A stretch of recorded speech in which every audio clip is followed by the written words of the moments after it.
Hello everyone, welcome back to my YouTube channel Anutech Education. Anutech Education में आपका बहुत बहुत स्वागत है।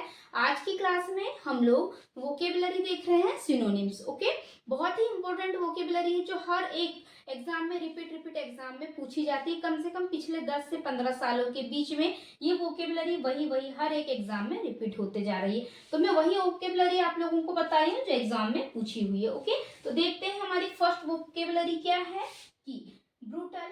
ब्रूटल का मतलब होता है कठोर। कठोर को हम और क्या क्या बोल सकते हैं, तो इसे हम बोलते हैं कैलस, इनसेंसिटिव, क्रूल और अनकेयरिंग। ओके, नेक्स्ट वर्ड है हमारा डेयरिंग। डेयरिंग मतलब होता है साहसी या फिर बहादुर। तो हम इसे क्या बोलेंगे, बोल्ड, एडासियस, इंटरपेट और ब्रेव। नेक्स्ट वर्ड है हमारा इसे हम लोग कहेंगे लेथल, फैटल और मर्डरस। ओके, ये हमारे 3 वर्ड हुए। डेडली का मतलब होता है घातक और इसी को हम लेथल, फैटल और मर्डरस भी कहते हैं। ओके, नेक्स्ट वर्ड है हमारा सोरो। सोरो मतलब होता है उदासी या दुख, इसे हम कहते हैं सैडनेस, सोरो या फिर हम बोलेंगे इसे ग्रीफ। ओके, तो ये हमारे 4 वर्ड थे, बहुत ही मोस्ट इंपॉर्टेंट वर्ड थे। देखेंगे, एक बार रिपीट करेंगे। ब्रूटल का मतलब होता है कैलस। कैलस का मतलब भी होता है कठोर। कठोर का मतलब होता है, इसी को हम इनसेंसिटिव भी बोलते हैं और इसे ही हम क्रूल भी कहेंगे और अनकेयरिंग भी। इन सभी का मतलब होता है कठोर। ओके, नेक्स्ट वर्ड था हमारा डेयरिंग। डेयरिंग का मतलब होता है साहसी या फिर बोल्ड या फिर हम लोग इसे बहादुर भी बोलते हैं। तो इन सभी का मतलब होता है साहसी या बहादुर। ओके, डेडली, लेथल, फैटल और मर्डरस। ओके, इन सभी का तीनों का मतलब होता है घातक और सोरो मतलब होता है उदासी। उदासी या हम कहेंगे दुख, इसे हम कहते हैं सैडनेस, सोरो या फिर ग्रीफ। ओके, ये बहुत ही मोस्ट इंपॉर्टेंट वर्ड थे, आप इन्हें अपनी कॉपी में नोट डाउन कर सकते हैं। अब मैं इसके आगे की वर्ड बताऊंगी अब आपको। नेक्स्ट 5th वर्ड है हमारा एवरेज। एवरेज का मतलब होता है संक्षिप्त और हम इसे और क्या क्या कह सकते हैं, शॉर्टन, कंप्रेस और कर्टल। इन सभी का मतलब होता है संक्षिप्त।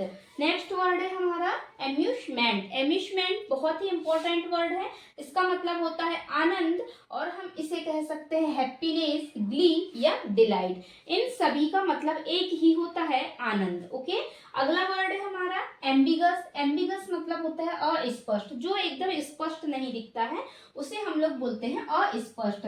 तो हम इसे और क्या क्या नामों से इंग्लिश में जानते हैं, इसे हम कहते हैं अनक्लियर, इसे हम कहेंगे अनसर्टेन और इसे हम कहेंगे वैग्यू। ये भी बहुत ज्यादा इंपॉर्टेंट वर्ड है एम्बिगस। एम्बिगस का मतलब होता है अनक्लियर, अनसर्टेन और वैग्यू। अगला वर्ड है हमारा ल्यूशिड। ल्यूशिड का मतलब होता है स्पष्ट और इसे हम कहेंगे क्लियर, एक्सप्लिसिट और डिस्टिंक्ट। ओके, इस प्रकार ये 4 वर्ड और कंप्लीट किया हमने, एब्रिज, एम्यूजमेंट, एम्बिगस और ल्यूशिड। बहुत ही ज्यादा इंपॉर्टेंट वर्ड थे और बहुत ज्यादा एग्जाम में पूछे हुए हैं। अब मैं आगे की वर्ड और बताती हूँ आपको, तो आप इसे भी अपनी कॉपी में नोट डाउन कर लीजिए। अब हम अगले वर्ड देखेंगे।